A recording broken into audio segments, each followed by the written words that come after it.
আমি জানতে চাচ্ছিলাম যে মাইলস্টোন কলেজ, যেটি বলা হচ্ছে যে মাইলস্টোন কলেজের ভবনের উপরে বিমানটি বিধ্বস্ত হয়েছে, সেক্ষেত্রে মাইলস্টোন কলেজের কোনো কর্তৃপক্ষের সাথে কথা বলার সুযোগ আপনাদের হয়েছে কিনা? যদিও জানি আমি এটি খুবই কঠিন কাজ এই মুহূর্তে, যেহেতু উদ্ধার তৎপরতা চলছে। এখানে বিষয়টি হচ্ছে আসলে আসলে এখানে কথা বলা সম্ভব হয়নি। তার কারণটি হচ্ছে যে এখানে যারা আছেন, মূলত বিশেষ করে ওই সময়টিতে যারা ভিতরে অবস্থান করছেন, তারা তো আসলে কেউ বের হতে পারেননি, এবং একটি পক্ষ যাদের বের হওয়ার সুযোগ ছিল তারাও বের হননি। কারণ এখানে আমরা এখন পর্যন্ত যতটুকু তথ্য পেয়েছি যে এখানে হাজারেরও বেশি শিক্ষার্থী তারা কিন্তু এখানে অবস্থান করছিলেন, তারা ক্লাস করছিলেন অনেকেই। এবং কিন্তু এখানে কিন্তু আসলে মাইলস্টোনের একাধিক ভবন রয়েছে।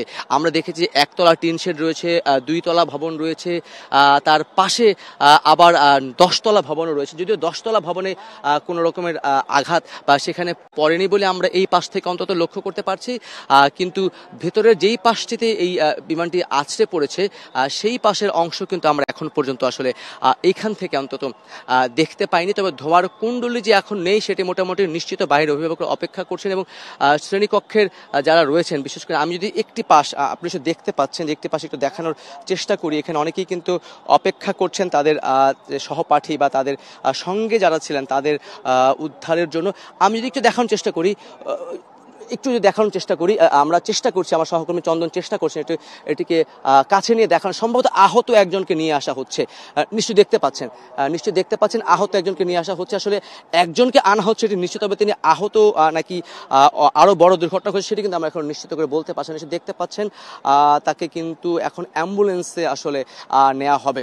আমরা দেখলাম যে আরও একজনকে কিন্তু কয়েকজন ধরে তাকে অ্যাম্বুলেন্সে ওঠানোর চেষ্টা করা হচ্ছে। তবে সেক্ষেত্রে একটি শঙ্কা কিন্তু থেকে যায়, সেটি হচ্ছে যে যারা এখানে আছেন বা যে সকল শিক্ষার্থী এখানে ছিলেন, তারা কিন্তু যেটি আমরা অন্য শিক্ষার্থীদের কাছে কথা বলে জানতে পেরেছি যে অনেকেই ক্লাস করছিলেন, অনেকেই ভবনটির ভিতরে ছিলেন। তবে যেই ভবনটির উপর আসলে আছড়ে পড়েছে সেই ভবনটির মধ্যে কেউ ছিলেন কিনা সেই বিষয়ে সুনির্দিষ্ট তথ্য বা কতজন ছিলেন সেই সুনির্দিষ্ট তথ্য কিন্তু আসলে কেউ দিতে পারে। এই ধরনের ঘটনা, বিমান বিধ্বস্ত যদি আমি না বলি, কোনো আগুন লাগার ঘটনাতেও কিন্তু যারা উদ্ধার অভিযানে আসেন তাদের প্রথম যেই উদ্যোগটি থাকে সেটি হচ্ছে কি হতাহত যতটা কমানো সম্ভব হয় এবং যত তাড়াতাড়ি উদ্ধার করা সম্ভব হয়, তারপরে তারা সেই তথ্যগুলো দেবেন। তবে একটি বিষয় নিশ্চিত করে জানাতে চাই যে সেনাবাহিনীর হেলিকপ্টার, বিমান বাহিনীর হেলিকপ্টার এবং একই সঙ্গে আমরা দেখেছি যে অ্যাম্বুলেন্স কিন্তু অনেক প্রবেশ করছে এবং সেগুলো বের হয়েছে। আমি আরেকটি প্রান্তে একটু দেখানোর চেষ্টা করি, যে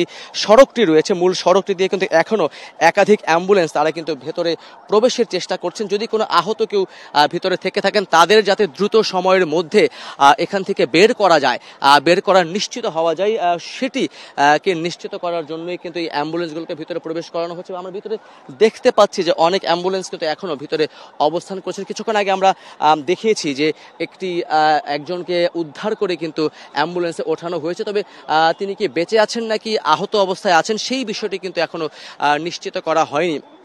আমরা অনেককেই দেখছি যে তারা বাইরে অবস্থান করছেন, যেমনটি বলছিলাম উৎসুক জনতার পাশাপাশি যেহেতু এটি একটি শিক্ষা প্রতিষ্ঠান, এখানে অনেক রকমের শিক্ষার্থী পড়তেন, তাদের যারা অভিভাবক রয়েছেন তারা কিন্তু এখানে আসছেন। আমরা দেখছিলাম একজন মা, তিনি কাঁদছিলেন এবং তার যেই ছেলে সন্তান তাকে তিনি খুঁজে পাচ্ছেন না, তাকে বারবার ফোন দেওয়া হচ্ছে, কলেজ কর্তৃপক্ষ যারা আছেন বা ভেতরে যারা আছেন তাদের সঙ্গে কথা বলা হচ্ছে, কিন্তু তারপরেও কোনোভাবেই তাকে পাচ্ছেন না বলেই কিন্তু আমাদেরকে নিশ্চিত করেছেন এবং তিনি চেষ্টা করছেন এবং এখানে যারা রয়েছেন তাদের সঙ্গে যোগাযোগের চেষ্টা করছেন, যেহেতু ভিতরে উদ্ধার কাজ চলছে এবং ভিতরে এখন অনেকে রয়েছেন।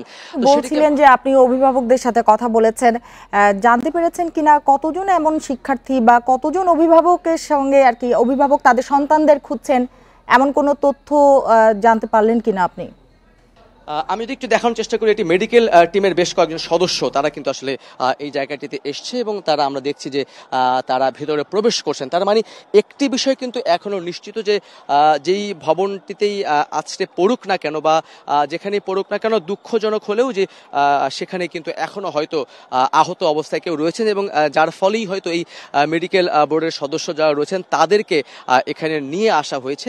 আমরা চেষ্টা করছি সেগুলোকে দেখানোর জন্য। আপনি যদি জানতে চেয়েছেন নিয়েছেন যে আহতের সংখ্যা বা আহতের পরিমাণ বা হতাহতের কোনো সংখ্যা বা কোনো কিছুকে আমরা জানতে পেরেছি কিনা, আসলে না, সেই সুযোগটি আসলে এখনো হয়নি। কারণ প্রথম বিষয়টি হচ্ছে আমরা যে জায়গাটিতে অবস্থান করছি, বিশেষ করে সকল গণমাধ্যম কর্মী যে জায়গাটিতে অবস্থান করছে, সেখান থেকে সেই বিষয়গুলোর তথ্য এখন পর্যন্ত পাওয়া কিছুটা দুষ্কর প্রথমত, এবং দ্বিতীয়ত হচ্ছে, আমি যদি বলি যে দ্বিতীয়ত হচ্ছে দায়িত্বশীল যারা রয়েছেন তারা কিন্তু এখন উদ্ধার কাজেই মূলত খুব বেশি তৎপর। তারা চেষ্টা করছেন উদ্ধার কাজটাকেই তারা চালিয়ে যাবেন।